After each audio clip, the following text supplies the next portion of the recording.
and welcome to another edition of Cozy, Charming, Crazy Real Estate, where we talk about everything real estate. Today we're going to talk about filing tips for homeowners. There are 3 phases of home ownership, and during each of those we accumulate a lot of information. Now, some of it there's no problem with just putting it in the trash can, running it through the shredder, getting rid of it. But there are also a number of documents that are very important that we keep during our home hunt and purchase and ownership process. So let's talk about what those are. And at the end, I'm going to share a few tips for also how to accumulate, store, and keep up these documents without creating mountains of boxes in your garage taking up space. So let's talk about before.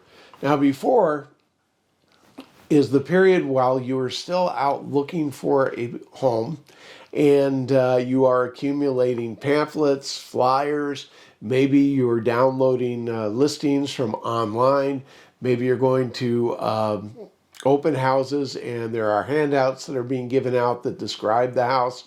And there are also documents that you are getting from your agent. And all those documents are information that you may want to look at later. Now, if you go to a home and you say, home is definitely not for me, there's nothing wrong with getting rid of that information.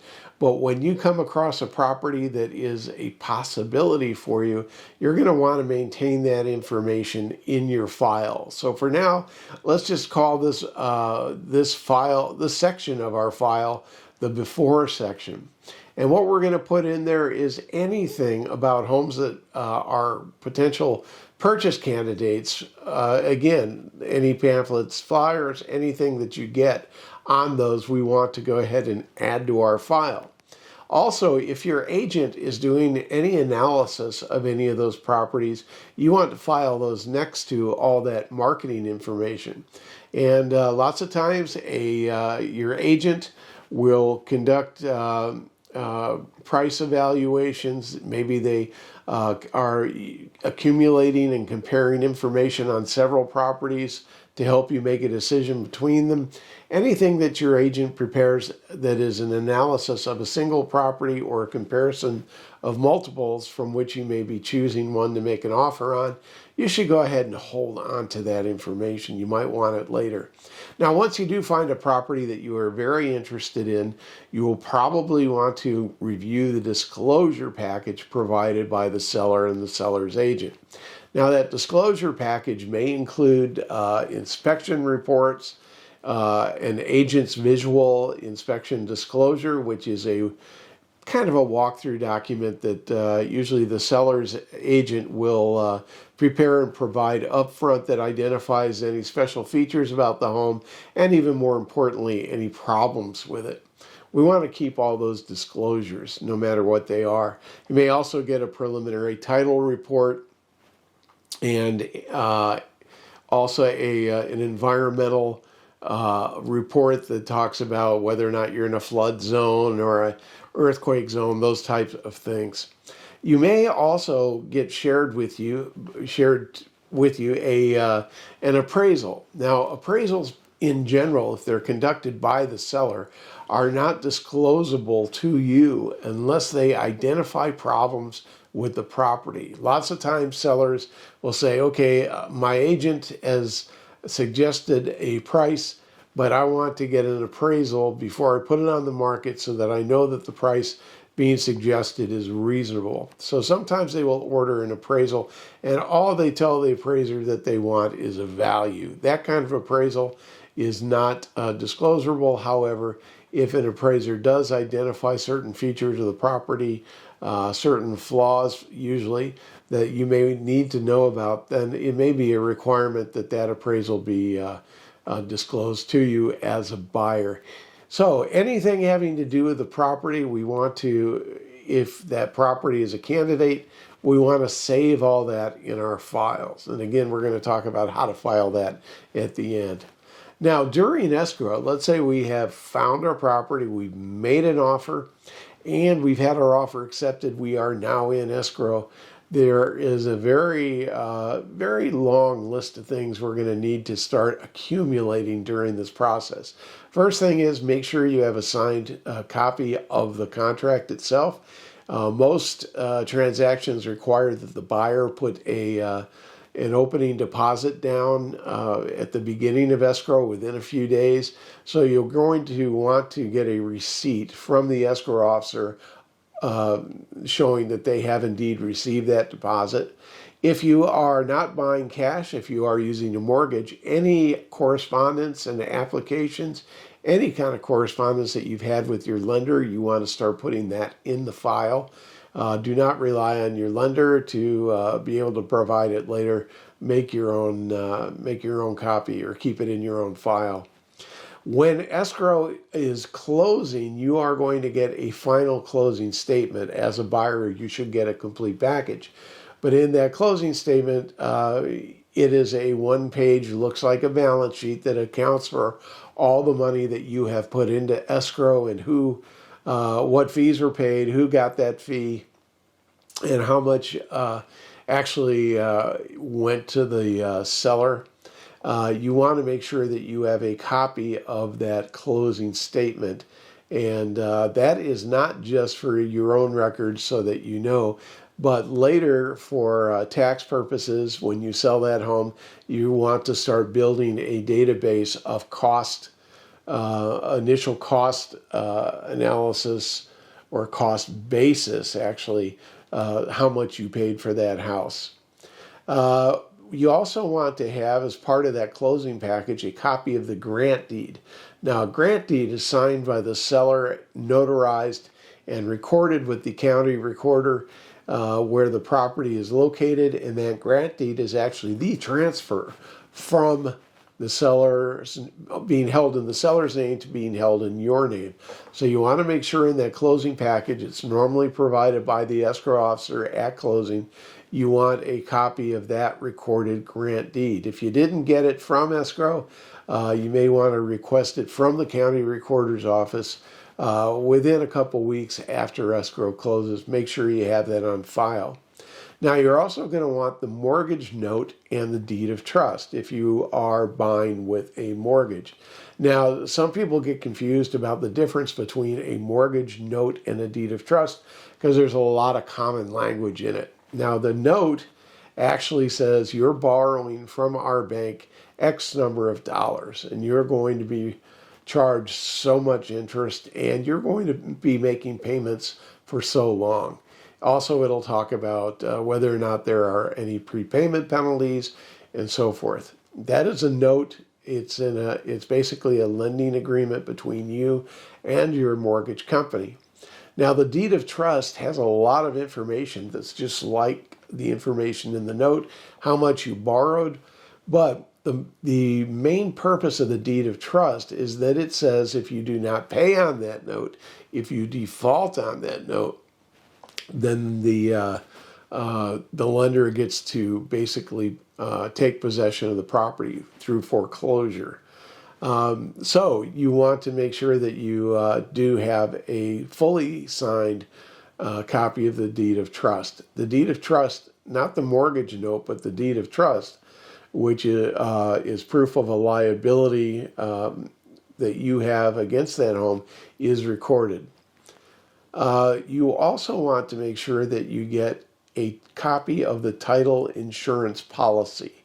And the title insurance policy that you get at the time of escrow closing guarantees that all the owners up until that time have been recorded or known, disclosed. And if anyone comes in later and says, well, wait a minute, no, I have ownership of this property in whole or in part, that title insurance is going to help you out. And does it ever come into play? As a real estate agent, I have worked with owners that found out that there was a title problem for any number of different reasons. Sometimes that title defect can go all the way back to time of original construction. I did have that happen once, and the title insurance company took care of it. So that title insurance policy is very important. Now, the other thing you want to get when you purchase a home, you usually don't ask for them before you close escrow, but you want to, as soon as you get into escrow, is find out if there are any architectural plans available from the seller. Now, if the seller doesn't have them and the home is relatively new, they may be able to point you in the direction of the developer or builder who actually constructed the home. And if the seller doesn't have a copy of the architectural plans, the builder might. Or if it's not that old, you may be able to go to the local planning office and get a copy of the plans from them.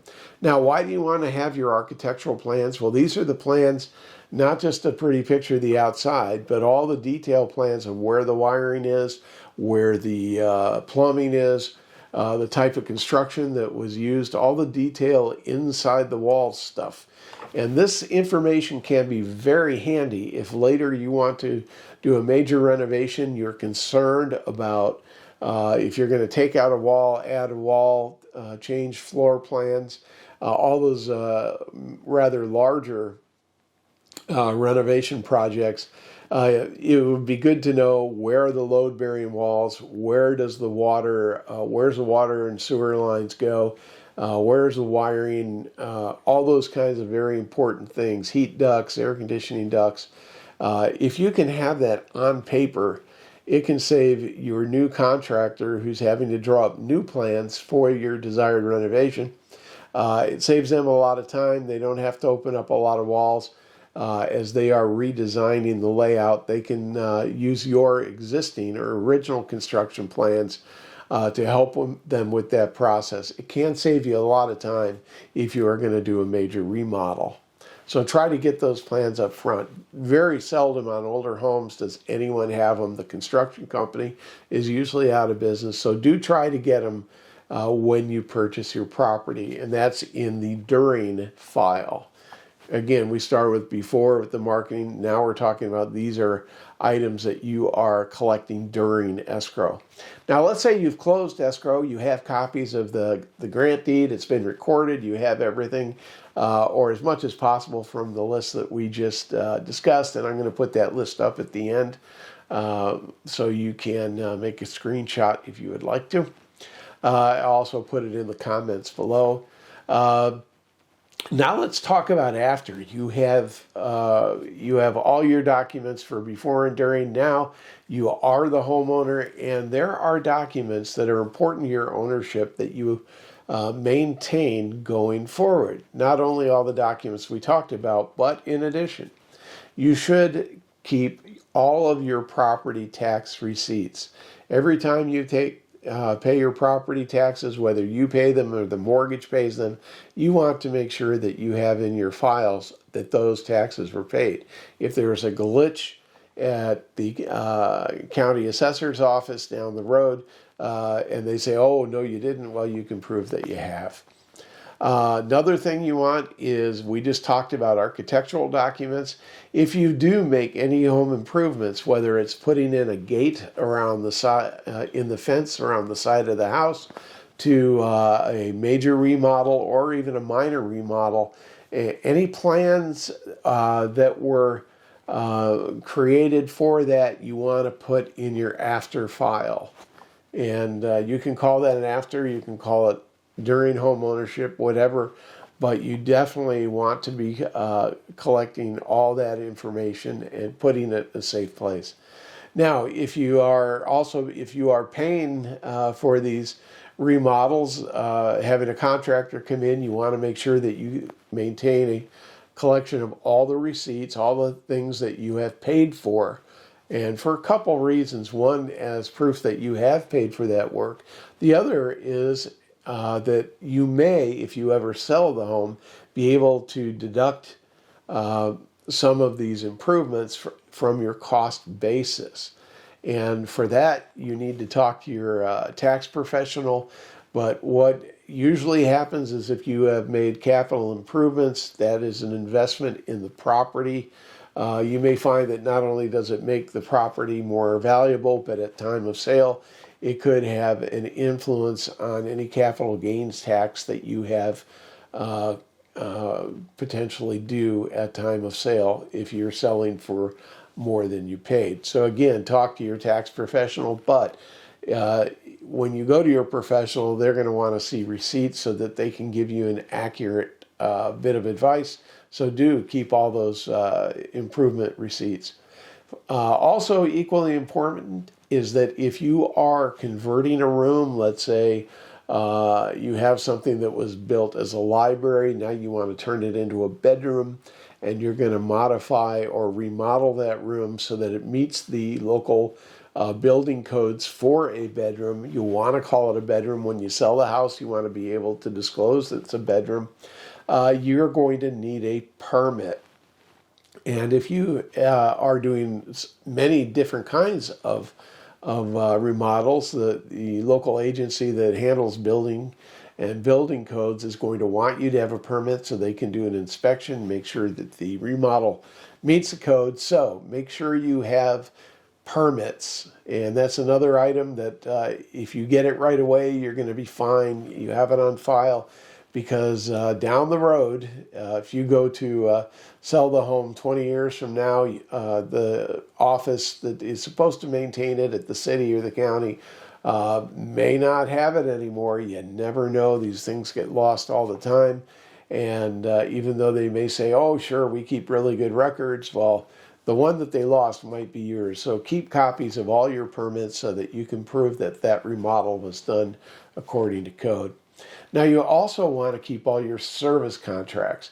Now, most contracts, let's say with your pool guy, with your, if you have a guy that does, we call it mow and blow, they come by and mow your lawn and blow off all the cuttings off your driveway and your walkways, any kind of gardening work, anyone who does work on your property on a regular basis that has a contract with you, you want to definitely get a copy of that written contract and have it on file. If you ever go to sell your home, the buyers may want to at least know two things. One is if the guy was doing a good job, is he available to stay on?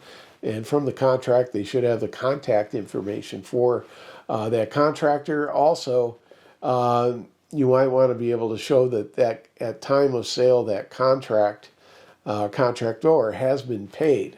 So if you have a receipt showing that you're up to speed or you're current with your payments to that contractor, that's also a very good idea. But you definitely want those contracts on file. Now, if you have something a little more permanent, by that I'm going to use the example of solar. Now, whether you are leasing a solar system or you have purchased the system and you have an agreement with your local gas and electric company that you are providing power to the grid in return for a decrease in your electric bill, anything having to do with that, you want to make sure that you have that in writing and in your file. Now, another thing that it is probably something that you could you throw away every month is your electric and gas bills. Any kind of utility bills, water, sewer, electric, gas, maybe even your internet/TV contract. Any of those utility services, you want to keep the bills from those, because when a buyer comes in, and again, we're using a scenario in which you plan to sell in a few years, the buyers are going to want to come in and say, okay, you have a family of four living in this property. We're a family of four. About how much does this property cost to live in every month? And they may or may not have a family of four that uses the same level of services that you do, maybe a little more, a little less. But especially in commercial buildings, but also in some homes, the buyers are going to say, well, what's your average electricity bill? What's your average water bill? And that could influence the desirability of the home. So you want to keep those bills. Another thing you want to keep that is very important is neighbor correspondence. And by this, I mean, let's say you have a dispute with a neighbor over a tree that keeps hanging into your yard. and you've been talking to him. You see him at the fence, and you say, hey, neighbor, your tree is over my yard. It's dropping a lot of leaves, or maybe even branches are falling in, and you want to be able to say, hey, please help me out and cut back these branches. Have your tree guy come and trim it back. You want to be able to, of course, have a relationship where the guy's actually going to trim the trees. But if not, at some point, it's a good idea to send a friendly written reminder saying, hey, please have your guy, don't forget to have your guy trim the tree. Remember, we talked on Saturday and you agreed to do that. It's been a while. And that is going to start to build a paper trail if at any time in the future, let's say a big branch comes down and smashes something in your backyard. Perhaps it lands on your car, puts a hole in the roof of your car, or maybe it breaks your grill, whatever it might be. You have warned this person, and now you have proof. And if you ever have to take them to small claims or other court to get restitution, you can show a paper trail and the fact that this person agreed to take responsibility for that item. It also could be, not only that, it could be noise, it can be anything where documenting a conversation or an agreement with a neighbor, no matter how trivial, could be important. Use your best common sense with that. Finally, one last item to keep in your after file is you probably want to make sure that when you pay off your mortgage down the road, you get a copy of the Reconveyance Deed. Now, when you pay off your mortgage, let's say you got a 20-year mortgage, you stayed in the house for 20 years, you plan to stay there another 20 more, but hooray, you paid off your mortgage. Where I grew up, they used to have mortgage burning parties. And when people retired, they liked to pay off their mortgage about the same time. So lots of times they had retirement parties along with a note burning, and they would have a copy of their mortgage, and they would burn it in effigy, and everyone, would applaud and raise their beer. And that reconveyance deed is a deed that you get from the mortgage lender that says, congratulations, you have paid off your mortgage, and that deed is recorded so that just as they've recorded the deed of trust stating that they have a lien now against your home until the mortgage is paid off, the reconveyance deed lifts that lien, makes it go away, and is proof that you have indeed paid off that loan. The mortgage company no longer has a lien.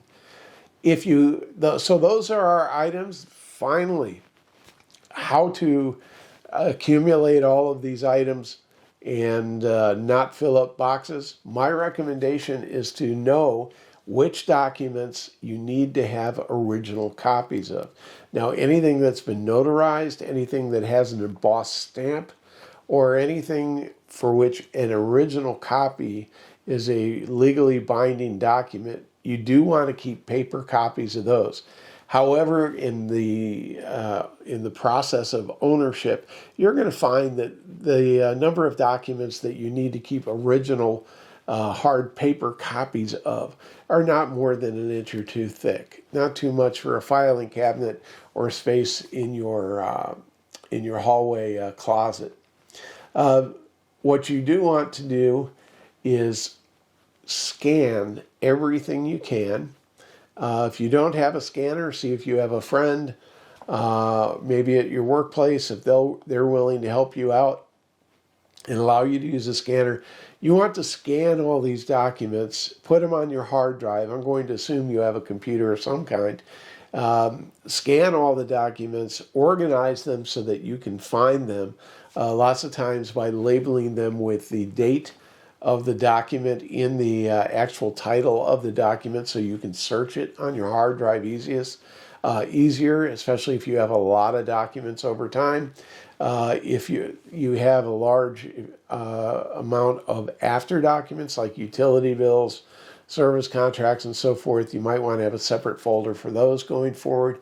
But on an ongoing basis, scan everything you can. Now, some people say with utility bills, well, I can always go back to the utility company and just go online and then they'll have all my bills. Well, you may not want to rely on that because a lot of them do not keep your bills online forever. They keep them maybe for 12 to 24 months, at which point they take them off. They're no longer available to you online, and you might have to request them specially. Now, that you might be able to get them very quickly within a few days of making a request. However, they may charge you a fee to do that, or they may say, well, we don't have those anymore. We just don't have them. So don't rely on them. So my recommendation, when you have a bill, such as a utility bill, whether you write a check or pay it online, if you've received a piece of paper or if you have received a receipt via email, save that as a PDF document and put it in your file. Mark it with the date that that item was paid. If you do get a chance, sometimes it's also good to mark them with the account out of which you paid that bill. So if there is a question of, well, we see that you paid it, but all you have is a date, you can say, no. You can trace it back to the credit card or checking account from which that bill was paid. So those are our filing tips. One last thing, I almost forgot. Once you scan everything, remember to back up regularly. And I recommend a double backup. I have a hard drive that is tethered to my computer, and every day or so I just copy all my files over onto that hard drive, and that backs up the hard drive on my computer. I also have a separate portable hard drive, which is my double backup, and it is not as big as the desktop, but it is big enough to hold everything. So I recommend you not only have everything in PDF format on your hard drive, but make sure to back it up. If you have any ideas or suggestions for additional items that should be in the before, during, or after file, I hope you'll leave them as a comment below. If you found this video helpful, or you would like to visit again next week, we hope you will subscribe and join us for the next cozy, charming, crazy real estate. We'll see you then.